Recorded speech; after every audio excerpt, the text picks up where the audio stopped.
Iran, known as one of the oldest kingdoms in the Middle East, has been inhabited for millennia by peoples of Aryan descent who dominated the region we now call modern Iran. Yet, what many people do not realize is that the hostility between Iran and Israel has roots far deeper than modern politics or recent military conflicts. In light of ongoing tensions and attacks, a crucial question emerges. Where does this intense hatred toward Israel truly come from? Biblical texts suggest that this conflict is not merely territorial or political, but spiritual in nature, involving forces that operate beyond the natural world. According to both biblical records and conventional history, Iran is an ancient nation historically associated with the Aryans, an Indo-European people who migrated into the region over 4,000 years ago. However, before their arrival, the land was known as Elam. In the Bible, Elam is described as one of the sons of Shem, meaning the original inhabitants were of Semitic origin. Over time, waves of Aryan migrations entered the region, gradually integrating with the local populations.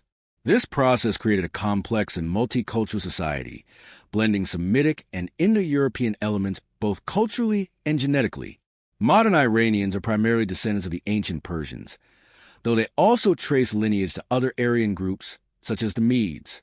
According to biblical genealogy, a key ancestral figure is Madai, a son of Japheth, who is traditionally associated with the Medes and, by extension, the Medo-Persian peoples.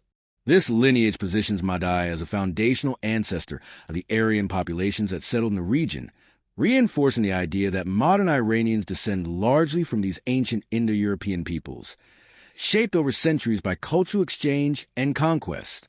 The very name Iran reflects this heritage. It derives from the ancient term Ariana, meaning land of the Aryans. Linguistically, the word Iran comes from Middle Persian Aran, first recorded in a 3rd century inscription at Nakshi-Rostam. Both Iran and Aryan originate from Proto-Iranian roots meaning noble or belonging to the Aryans. Iranian mythology also connects the name to Iraj, a legendary king, blending ethnic identity with mythological tradition. While the West long referred to the country as Persia, a name popularized by Greek historians referencing the province of Fars, Iran has been the self-designation of its people for at least 3,000 years. Despite this rich and complex history, the question remains, why does modern Iran display such deep hostility toward Israel? Some interpretations of biblical prophecy suggest that this antagonism is not new and not merely human. In the Old Testament, Persia is often portrayed positively, especially in relation to Israel. God used Persian kings, most notably Cyrus the Great, as instruments of liberation. Cyrus freed the Jewish people from Babylonian captivity, an act foretold by the prophets and recorded as divinely ordained.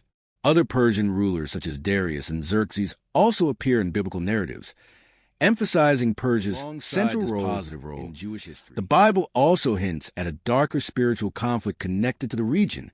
One of the most mysterious passages appears in the book of Daniel, chapter 10.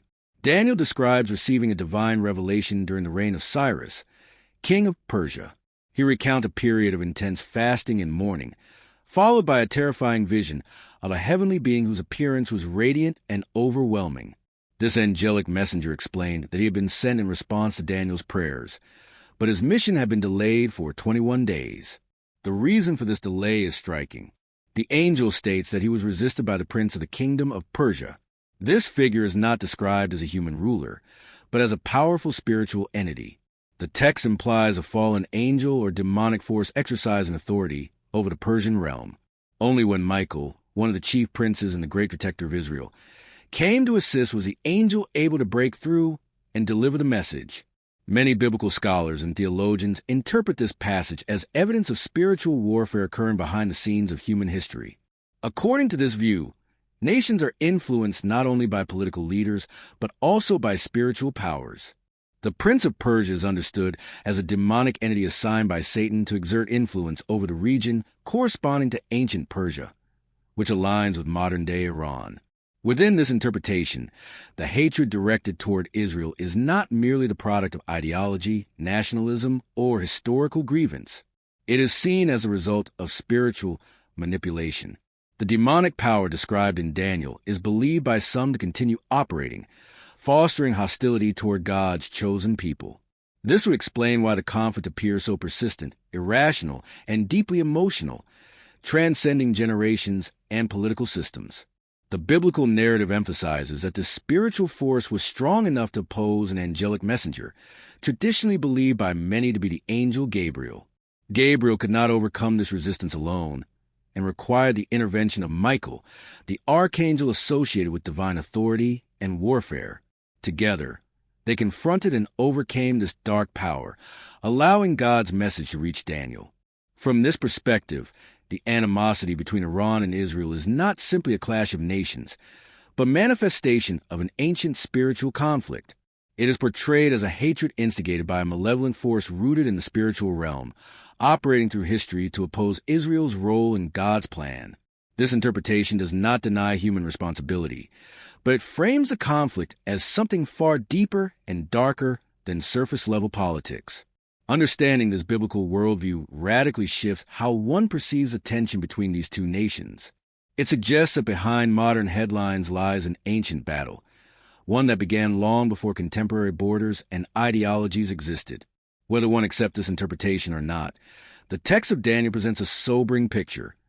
The struggles of nations may be influenced by unseen forces, and the conflict surrounding Israel may be part of a much larger cosmic struggle that continues to unfold.